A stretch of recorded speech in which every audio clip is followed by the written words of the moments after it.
mahigit 200 bahay na lubog sa baha.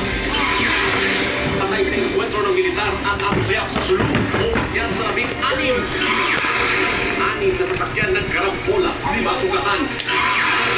Exclusive, mga Pinoy, binisita ng mayor ng Kaohsiung at pinanako ang patas na pagtrato sa Taiwan. Tindahan ng LPG sa Bulacan na ibinasama ng mga residente, pinutupan sa kulang sa bansin.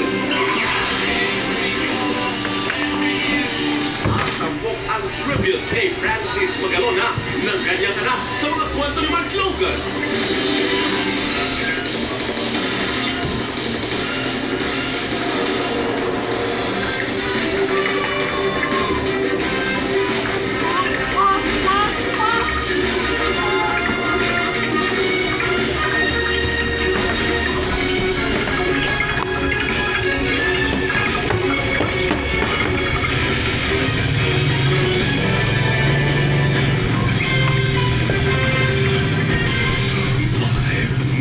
ABS-CBN Manila.